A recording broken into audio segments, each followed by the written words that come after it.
আর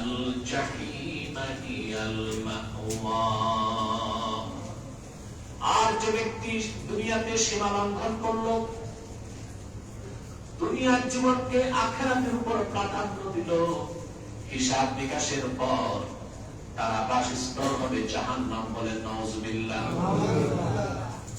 ওয়া আম্মা মান খাফা মাকাম রাব্বিহি, আর যে ব্যক্তি দুনিয়ায় আল্লাহর সামনে দাঁড়াতে হবে ভয়টা অন্তরে পোষণ করলো, দাঁড়াতে হবে আল্লাহর সামনে দাঁড়াতে হবে, ভয়টা যার আছে সে কি গুনাহ কাজ করবে? করলেও চুপ থাকবে না, তওবা করবে। এটাই তাকওয়া। এটা কি আমরা মনে করি লম্বা দাড়ি, লম্বা পাগড়ি, লম্বা টুপি এটা তাকওয়া না। এই দাড়ি টুপি জুব্বা এটা তাকওয়া না, এটা লেবাসুল তাকওয়া। এটা তাকওয়ার পোশাক। তাকওয়া থাকে দিলে, তাকওয়া থাকে দিলে। তো আল্লাহ তাআলা বলেন যে ব্যক্তি আল্লাহর সামনে দাঁড়াবার ভয় অন্তরে পোষণ করলো, তার প্রবৃত্তি যা চায় তার থেকে নিজকে রক্ষা করলো। প্রবৃত্তি, কুপ্রবৃত্তি কি চায়? সুদ খেতে, জানা করতে, নামাজ ছাড়তে, চুরি করতে, লুটপাট করতে, দাগাবাজি, চুরি চামারি সে করলো না। কার ভয়তে?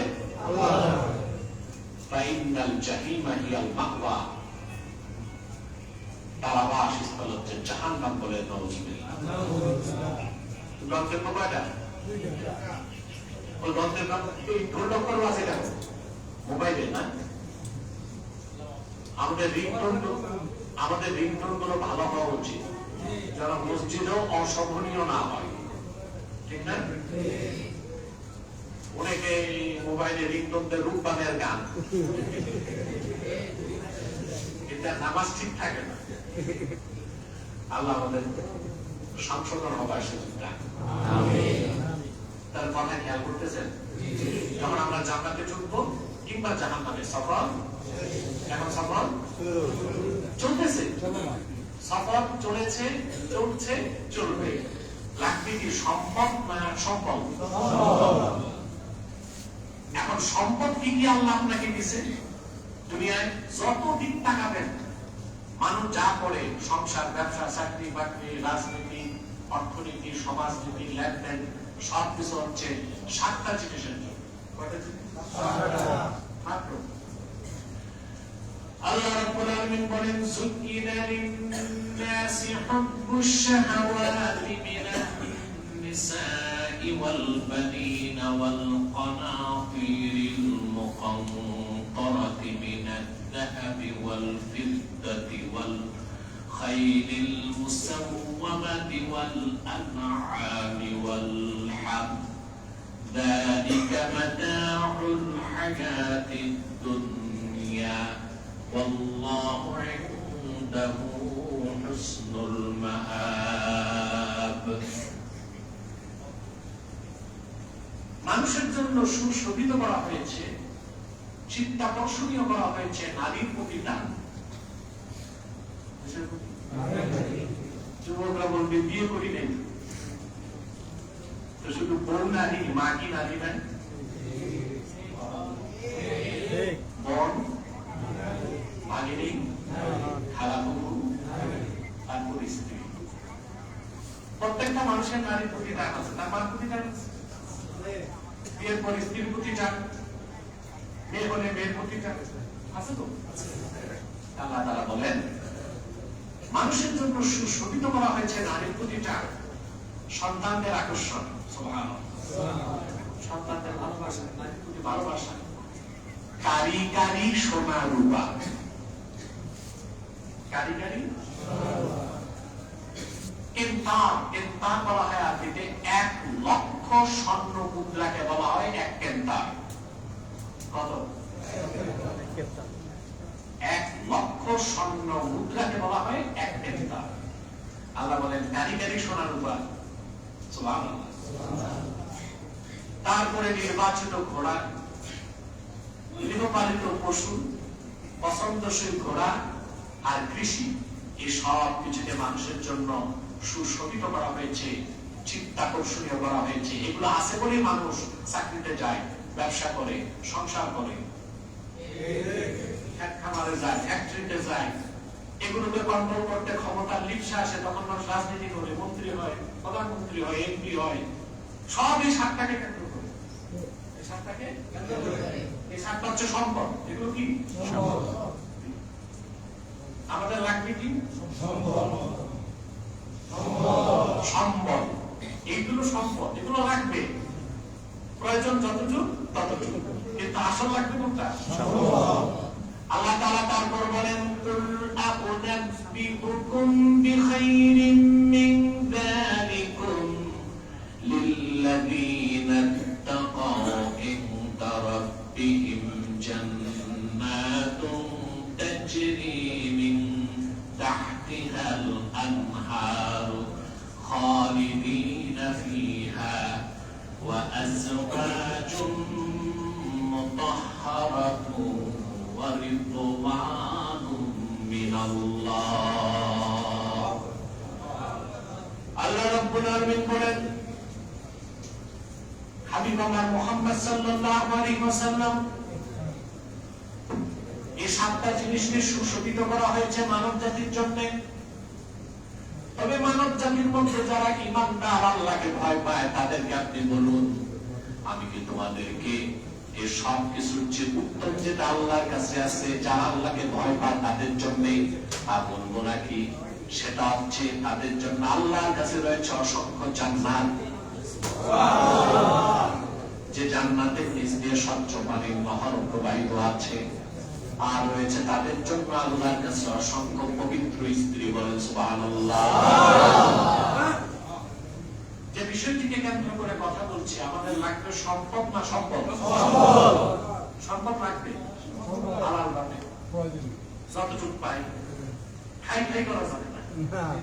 আল্লাহ যতটুকু পেলাম, সম্পদ লাগবে, অনেক দরকার, কিন্তু মূল দরকার কি? সেই সম্পদ কি আল্লাহ বলে দিলেন, ওয়াতাযাওয়াদু ফাইন্না খায়রাজ যাদিত তাকওয়া। তোমরা আখিরাতের সফরের জন্য, কামিয়াবির জন্য, জান্নাতে পৌঁছার জন্য, দুনিয়ার কল্যাণের জন্য পাথেয় প্রস্তুত করো। মনে রেখো, মুমিনের জন্য সর্বশ্রেষ্ঠ পাথেয় হলো তাকওয়া। বলেন সুবহানাল্লাহ। আমরা তাকওয়া অর্জন করব ইনশাআল্লাহ। বলেন ইনশাআল্লাহ। আল্লাহ তাআলা আল্লাহকে ভয় করার কথা, তাকওয়ার কথা কোরআন শরীফে বলেছেন 240 বারের বেশি। নামাজের কথা তো এত বলেন নাই, ঠিক না? 240 এত বলেন নাই, সরাসরি 80 বারের একটু বেশি বলছেন, বুঝলেন? 80 বার। আর এই তাকওয়া বা ভয়ের কথা বলছেন আল্লাহ তাআলা 240 বারের বেশি, সরাসরি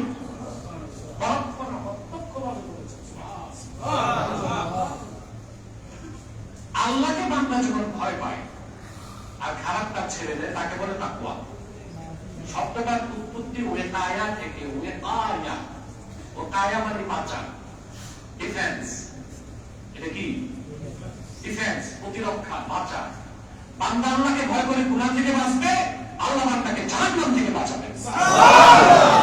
এটাই তাকওয়া। এটা কি? সুবহানাল্লাহ।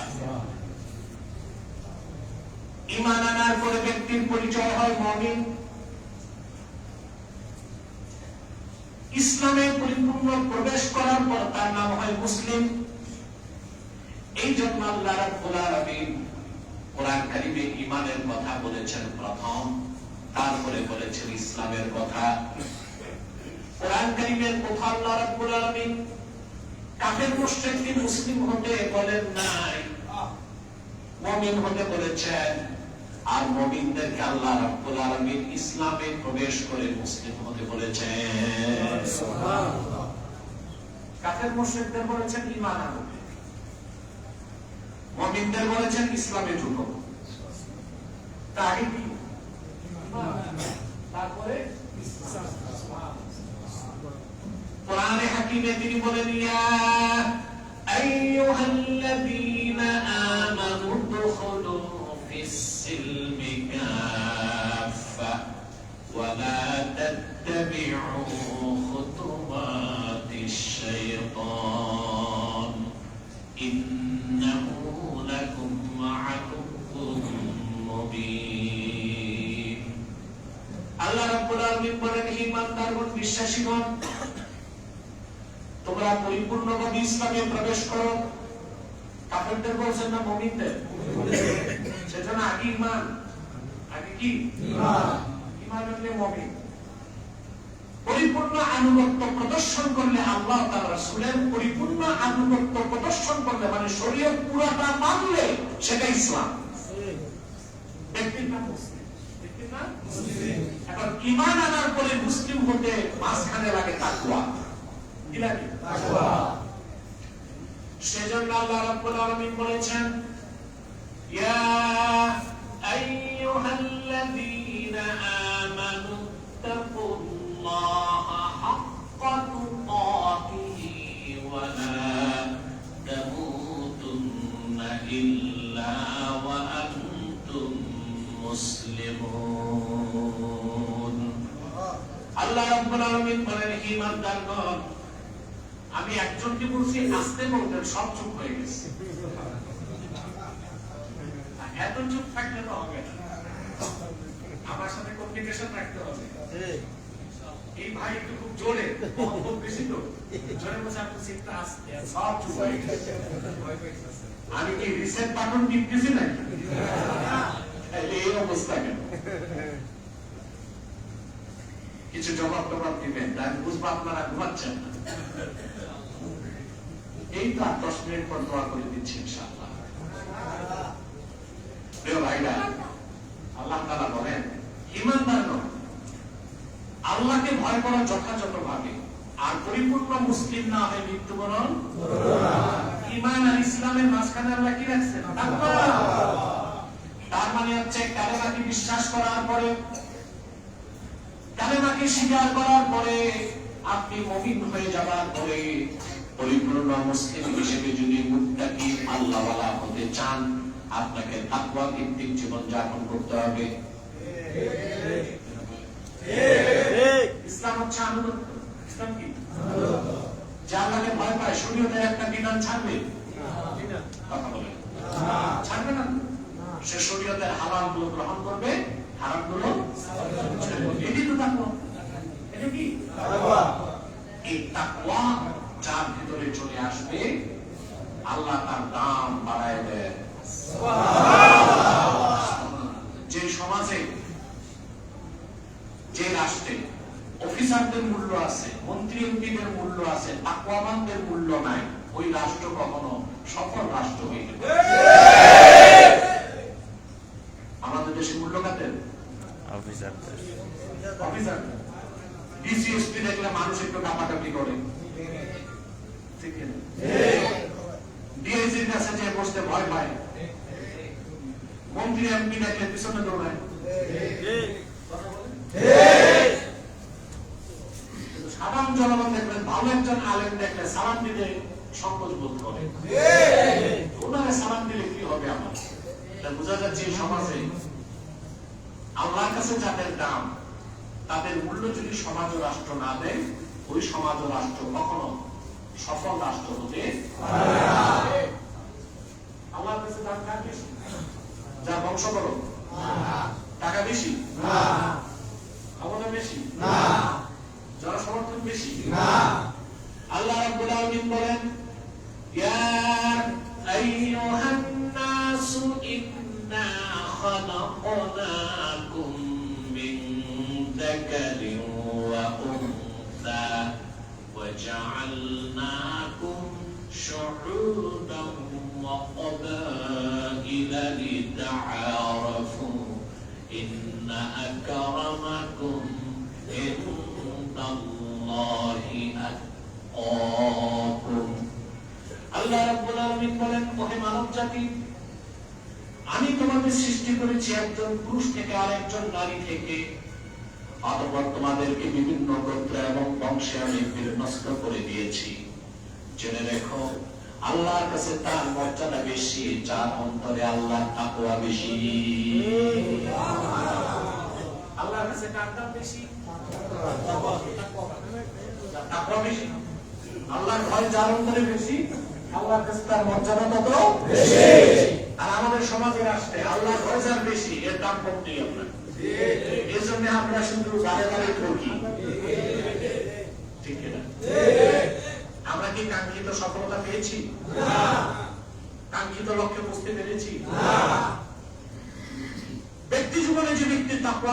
জীবন যাপন করবে, অর্থাৎ তাকওয়া ভিত্তিক লাইফস্টাইল হবে, অর্থাৎ তার প্রতিটি কাজে সে আল্লাহকে ভয় পাবে, আল্লাহর সামনে জবাবদিহিতার জন্য তাকে দাঁড়াতে হবে। আল্লাহ হাবিব সাল্লাল্লাহু আলাইহি ওয়াসাল্লাম যে শরীয়ত দিয়ে গেছেন 1000 বছর আগে, তার কোনো কাজ ওই শরীয়তের বাইরে যাবে না, এটাই তো তাকওয়া। আমি কিন্তু এক এক আঙ্গিকে তাকওয়ার সংজ্ঞা দিচ্ছি, যেটা বুঝেন, ঠিক না? এটাই তো তাকওয়া। তাকওয়া ভিত্তিক জীবন যাপন যে করবে, ব্যক্তি জীবনে সে পৃথিবীতে সফলতা লাভ করবে, পরকালে বিনা আযাবে জান্নাত পাবে। এটা হচ্ছে ব্যক্তি জীবনে। কিসের? রাষ্ট্রে কি আমার হাত আছে? সমাজে? ওটা পরে আসবে, আগে কি ব্যক্তি জীবন। সুবহানাল্লাহ। কোরআনে কারীম আল্লাহ রাব্বুল আলামিন বলেন, মাতালুল জান্নাতিল্লাতী উ'িদাল মুত্তাকুনা তাজরি মিন তাহতিহাল আনহার উকুলুহা দাইমুন ওয়া জিল্লুহা তিলকা উকবাল্লাযীনা ইত্তাকাউ ওয়া উকবাল কাফিরিনান নার। আল্লাহ রাব্বুল আলামিন বলেন, মাসালুল জান্নাতি সিফাতুল জান্নাত আল্লাতী উ'িদাল মুত্তাকুন, আই আল্লাতী ওয়া'দাহা আল্লাহু লিল মুত্তাকিন। সেই জান্নাত, যে জান্নাতের ওয়াদা আল্লাহ মুত্তাকিদেরকে করেছেন, তার বৈশিষ্ট্য হচ্ছে তার নিচ দিয়ে স্বচ্ছ পানির নহর প্রবাহিত। সেই জান্নাতের খাদ্যটাও চিরস্থায়ী, তার ছায়াটাও চিরস্থায়ী। আর সেই জান্নাত হচ্ছে মুত্তাকিদের ঘাঁটি, আর কাফেরদের ঘাঁটি হচ্ছে নিকৃষ্ট জাহান্নাম। বলেন নাউযুবিল্লাহ। এই আয়াত প্রমাণ করে যে আপনি মুমিন হওয়ার পর বেহেশতে যাবেন, তবে কোনো গ্যারান্টি নাই ফার্স্ট চান্সে না সেকেন্ড চান্সে। আপনি মুসলিম যদি হন, মুমিন হওয়ার পর পরিপূর্ণ মুসলিম হন, অর্থাৎ কামেল মুমিন, আপনি অবশ্যই বেহেশতে যাবেন। সেখানে একটু রিস্ক আছে, হিসাবে আটকা করতে পারেন। কিন্তু আপনি যদি মুমিন হয়ে, মুসলিম হয়ে, মুহসিন, মুত্তাকি হয়ে যান, আল্লাহ রাব্বুল আলামিন আপনার জিম্মা নিজের হাতে নিবেন। এক সেকেন্ডের জন্য জাহান্নামে যাবেন না, হাসর ময়দানে উঠবেন, হিসাব দিবেন, মৃত্যুর গতিতে আল্লাহর জান্নাতে ঢুকে যাবেন। তো কি করতে হবে? আপনাদের মুত্তাকি হতে হবে। শুধু মুমিন মুসলিম বলে চলবে, পূর্ণ সফলতার জন্য মুহসিন হইতে হবে। এই মুহসিনেরই অপর নাম মুত্তাকি। সুবহানাল্লাহ। মুহসিনের হয় কি? মুত্তাকি। সুবহানাল্লাহ। এই জীবনে আপনি যদি তাকওয়া ভিত্তিক জীবন যাপন করেন, অবশ্যই আপনি আল্লাহর জান্নাতে যাবেন বিনা আযাবে। আর দুনিয়ায় আল্লাহ আপনাকে দুইটা গ্যারান্টি দিবেন, একটা হচ্ছে নিরাপত্তা, আর একটা হচ্ছে নির্ভয়ে থাকার নিশ্চয়তা। সুবহানাল্লাহ। আপনার কোনো ভয় থাকবে না, আপনার কোনো চিন্তা থাকবে না। সুবহানাল্লাহ। কোরআনে কারীমে আল্লাহ রাব্বুল আলামিন বলেন, আলা ইন্না আউলিয়া আল্লাহি লা খাউফুন আলাইহিম ওয়া লা হুম ইয়াহজানুন। সাবধান, জেনে রেখো, নিশ্চয়ই যারা আল্লাহর ওলি, তাদের কোনো ভয় নাই, তাদের কোনো চিন্তা নাই। তারা কারা? আল্লাযীনা আমানু ওয়া কানু ইয়াত্তাকুন। তারা যারা ঈমানের মুমিন হয়ে গেছে আর আল্লাহকে হৃদয় থেকে ভয় করে মুত্তাকি হয়ে গেছে। যারা মুমিন মুত্তাকি, আল্লাহকে ভয় পায়, তাদের কোনো ভয় নাই, তাদের কোনো চিন্তা নেই। এই জন্য রাসূলুল্লাহর আশিক উম্মত মৃত্যুকে ভয় পায় না, স্মরণ করে। মৃত্যুকে ভয় পায় না। আপনি জানেন, অনেক নাস্তিক বুদ্ধিজীবী আমার সাথে ডিবেট করছে। আলহামদুলিল্লাহ, প্রত্যেকেই গোহারা হারছে, আর আল্লাহ আমাদেরকে ভূমিদস্ত বিজয় দিয়েছে প্রত্যেকটা ডিবেটে। অভিমান করে বলছি না, মনে করাই দিচ্ছি। এখন যারা সরকারি দলে বিরোধী দলে আমাদের শহীদুল্লাহ বলছেন এইটা ভালো লাগছে, তার মধ্যে কৃতজ্ঞতা বোধ আছে। জামাত ইসলামের লোকগুলো মনে রাখছে না ভুলে গেছে আমি জানি না। 16 বছর তারা যখন নির্যাতিত ছিল, নিপীড়িত ছিল, তাদের নেতাদের পক্ষে কথা বলার সুযোগ ছিল না, তাদের ঠোঁট মারার সাহস ছিল না। আমরা তখন তাদেরকে আশ্রয় দিয়েছি, তাদেরকে অ্যাক্সেস দিয়েছি, তাদেরকে সুযোগ করে দিয়েছি। আজকে হয়তো বা তারা ভুলে গেছে। সেজন্য আমাকে কালার করতে চায় যে আমি কোন একটা দলের পক্ষ নিছি না। আমি বলি নাই আপনারা বিএনপিকে ভোট দেন, এটা বলি নাই। আমি নির্বাচনের 2 দিন আগে আমার স্ট্যাটাস দেখছিলাম, এই স্ট্যাটাস পর একদিন পর তারেক রহমান আমাকে ফোন দিয়েছে, কথা বলেছে, কৃতজ্ঞতা জানিয়েছে। আমি সেই পোস্টে এতটুকু বলছিলাম, এটা একটা আধ্যাত্মিক বিষয় ছিল। বাংলাদেশে বিএনপি সরকার গঠন করতে যাচ্ছে আর তারেক রহমান প্রধানমন্ত্রী হবে, এটা আধ্যাত্মিক বিষয়, রাজনৈতিক একদম না। সেখানে ভোট দিতে বলি নাই বিএনপিকে ভোট দাও। জামাতের লোকজন গেছে খেপে, জানি আমার এই কথায় ভোটের হিসাব অনেকটা পাল্টায় গেছে। ভাই, এই ক্ষমতায় যাবে কে যাবে না, ফয়সালা তো হয় আসমানের উপর। চূড়ান্ত ফয়সালা কোথায়? আমি কোন দলের পক্ষে না, কোন দলের লেজবৃত্তি করি না। কেন করবো? আরে ভাই, মানুষ তো কোন দলের পিছনে ঘুরে স্বার্থ আছে 3টা: ক্ষমতা, টাকা, এই 2টা, ঠিক কিনা? প্রভাব। আলহামদুলিল্লাহ, আল্লাহ তার হাবিব মুহাম্মদ সাল্লাল্লাহু আলাইহি ওয়াসাল্লামের জুতা মোবারকের সবটা তার গোলামকে পলিটিক্সের বাইরে রেখে 3টা দিয়ে রাখছে।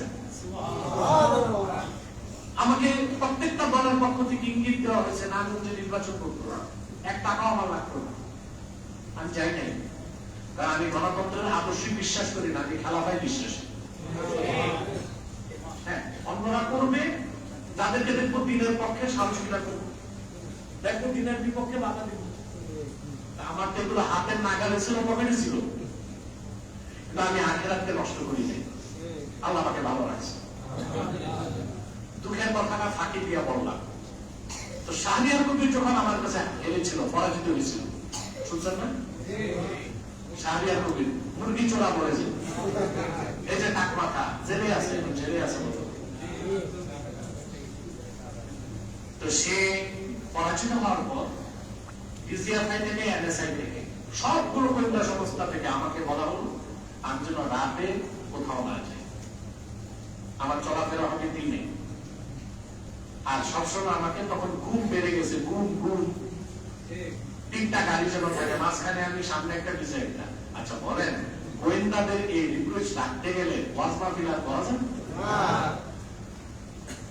বাংলাদেশের প্রত্যন্ত অঞ্চলগুলোতে আমি দিনে যাই, তারা ব্যবস্থা করতে পারে, হেলিকপ্টার নিয়ে যাই, আমি, আমার সমস্যা হয় না।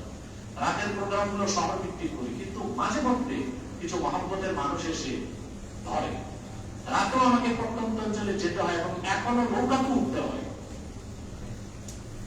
মোট কথা, আমরা সতর্কতা বজায় রাখি, কিন্তু বিশ্বাস করি হায়াত মৌত দুটোটাই আল্লাহর হাতে। সেজন্য মুমিন মৃত্যুকে ভয় পায় না, স্মরণ করে। তাদের মুখে ভয় পায়। কথা বুঝেন নাই? আপনাদেরকে একটা গল্প শুনে, আপনার 9/11-এর কথা শুনছিলেন? আমেরিকা 9/11 টুইন টাওয়ারকে ধ্বংস করা হয়েছিল। এটা 2001 সালে, 2001 সালের নভেম্বরের 9 তারিখ। এর জন্য বলা হয় 9/11। এখন এটা কারা হামলা করছে, কেন করছে আমি জানি না, তবে যারাই করছে ভালো করছে। আমেরিকার আগে একটা অহংকার ছিল, আটলান্টিকের ওপারে তারা আক্রান্ত হতে পারে না। 9/11-এর ঘটনা প্রমাণ করছে যে না, তারাও আক্রান্ত হতে পারে। সকালবেলা 2টা প্লেনে কিছু পাইলট স্বেচ্ছায় টুইন টাওয়ার, আমেরিকার অহংকার, এই 2টা ভবনে আঘাত করে 2টা ভবনকে মাটির সাথে মিশাই দিয়েছে। প্লেনগুলো চলে গেছে, পাইলটরাও মরে গেছে, যারা মুসলিম অবশ্যই তারা শহীদ হয়েছে। প্রেসিডেন্ট ছিল তখন বুশ, জুনিয়র বুশ, ওর বাপ ছিল সিনিয়র বুশ, ও ছিল জুনিয়র বুশ। বুশ অর্থ জানেন? বুশ অর্থ জঙ্গল। বুশ অর্থ জঙ্গল। এই এইরকম নামই রাখে, জঙ্গল, কুত্তা, বিড়াল, শুয়োর, এইসব নামই রাখে। বিকম, জ্যাকসন, বুঝলেন নাই? টমি, এইসব নাম রাখে। তো বুশ তখন প্লেনে নিউ ইয়র্ক থেকে সে যাচ্ছে কোন একটা প্রদেশে স্কুলের প্রোগ্রামে, ক্লিনটন মাটির সাথে মিশে গেছে। পেন্টাগন থেকে তাকে জানানো হলো, sir, America on attack, America আক্রান্ত হয়েছে। বুশ ককপিট থেকে পাইলটকে ডেকে বলছে, কত উপরে আছে প্লেন? বলে স্যার 26,000 ফিট। বলে উপরে উঠো। উঠেছে, আরেকটু উপরে উঠো। কিছুক্ষণ পর বলে আরেকটু উপরে উঠো। পাইলট করে বললো, স্যার 40,000 ফিট উপরে আছে, ওর উপর উঠানো দেওয়ার কোনো সুযোগ নাই। চিন্তা করেন মৃত্যুকে কত ভয় পাইছে। শুধু বলে উপরে উঠাও। কিন্তু যে লোকগুলো আমেরিকার অহংকারকে ফুটো করে দিচ্ছে, তারা কিন্তু স্বেচ্ছায় জেনে বুঝে মৃত্যুকে আলিঙ্গন করছে। কিছু মানুষ মৃত্যুর সাথে পাঞ্জা লড়তে গেল। আপনি পৃথিবীর ক্ষমতাধর রাষ্ট্রের প্রেসিডেন্ট, মৃত্যু থেকে পালানোর জন্য উঠো। তাহলে মুমিন মৃত্যুকে ভয় পায় না, স্মরণ করে। আর কাফের মুশরিক মৃত্যুকে ভয় পায়। আল্লাহ রাব্বুল আলামিন বলেন, এই উৎপাত শুরু করছো কেন তোমরা? বসো বসো, আর 5 মিনিট। 11টায় আমি হাত তুলব ইনশাআল্লাহ। কথা বুঝতেছেন? তাহলে খাঁটি মুমিন সে কখনো মৃত্যুকে ভয় পায় না। আল্লাহ বলেছেন, যারা মুত্তাকি তাদের কোনো ভয় নাই, তাদের কোনো চিন্তা নাই। এটা দুনিয়া। ব্যক্তি জীবনে যে তাকওয়া অবলম্বন করবে, এটা হচ্ছে তার পুরস্কার। আর কোন জনপদ, কোন ভূখণ্ডের সরকার যদি তাকওয়া অবলম্বন করে, অর্থাৎ সরকারি সমস্ত সিদ্ধান্ত যদি তাকওয়ার ভিত্তিতে হয়, তাই আল্লাহ তাআলা পুরো জনপদের জন্য আকাশের রহমতের বরকতের দরজা খুলে দিবেন।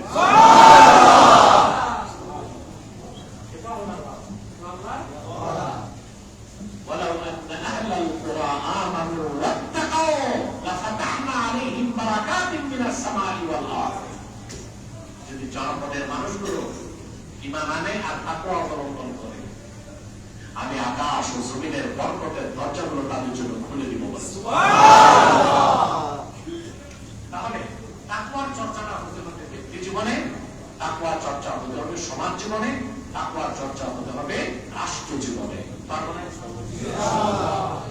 আজকে একটা বিতর্ক চলতেছে সংসদে, সংবিধান সংশোধন হবে না সংস্কার হবে।